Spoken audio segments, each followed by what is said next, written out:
the sound of my voice. Move by the light, make a choice. Listen to my voice. I got something to say. This is your Resolve to Read daily reading. It's June 22nd, and we're reading from the books of Amos, 2 Kings, and 2 Chronicles. Then Amaziah the priest of Bethel sent a message to Jeroboam, king of Israel. Amos is raising a conspiracy against you in the very heart of Israel. The land cannot bear all his words, for this is what Amos is saying. Jeroboam will die by the sword, and Israel will surely go into exile, away from their native land.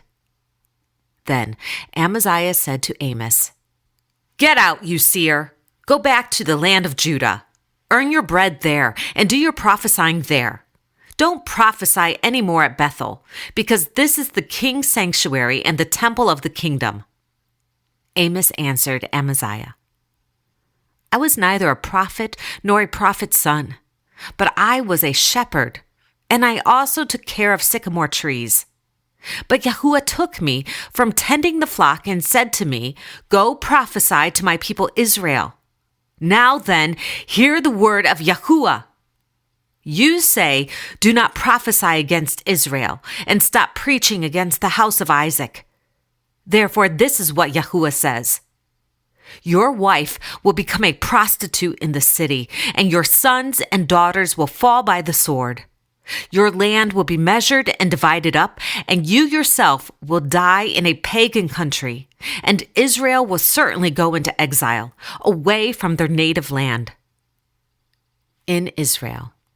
As for the other events of Jeroboam's reign, all he did, and his military achievements, including how he recovered for Israel both Damascus and Hamath, which had belonged to Yodi, are they not written in the book of the annals of the kings of Israel? Jeroboam rested with his fathers, the kings of Israel. And Zechariah his son succeeded him as king. In the 38th year of Azariah king of Judah, Zechariah son of Jeroboam became king of Israel in Samaria, and he reigned 6 months. He did evil in the eyes of Yahuwah, as his fathers had done. He did not turn away from the sins of Jeroboam, son of Nebat, which he had caused Israel to commit. Shallum, son of Jabesh, conspired against Zechariah. He attacked him in front of the people, assassinated him, and succeeded him as king.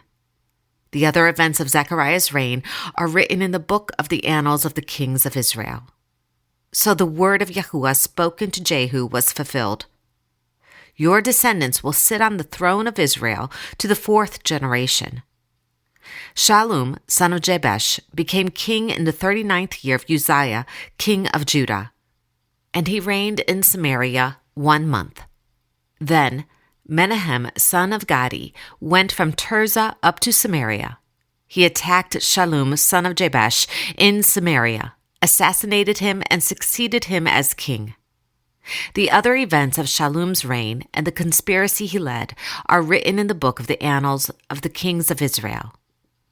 At that time, Menahem, starting out from Tirzah, attacked Tifsah and everyone in the city and its vicinity because they refused to open their gates. He sacked Tifsah and ripped open all the pregnant women. In the 39th year of Azariah, king of Judah, Menahem, son of Gadi, became king of Israel, and he reigned in Samaria 10 years. He did evil in the eyes of Yahuwah. During his entire reign, he did not turn away from the sins of Jeroboam, son of Nebat, which he had caused Israel to commit. In Judah. But after Uzziah became powerful, his pride led to his downfall. He was unfaithful to Yahuwah his God and entered the temple of Yahuwah to burn incense on the altar of incense. Azariah the priest, with 80 other courageous priests of Yahuwah, followed him in. They confronted him and said, "It is not right for you, Uzziah, to burn incense to Yahuwah. That is for the priest, the descendants of Aaron, who have been consecrated to burn incense. Leave the sanctuary, for you have been unfaithful, and you will not be honored by Yahuwah God." Uzziah, who had a censer in his hand ready to burn incense, became angry. While he was raging at the priest in their presence before the incense altar in Yahuwah's temple, leprosy broke out on his forehead. When Azariah the chief priest and all the other priests looked at him, they saw that he had leprosy on his forehead. So they hurried him out. Indeed, he himself was eager to leave because Yahuwah had afflicted him. King Uzziah had leprosy until the day he died. He lived in a separate house, leprous, and excluded from the temple of Yahuwah. Jotham his son had charge of the palace and governed the people of the land. This is the word of Yahuwah. Thanks be to God.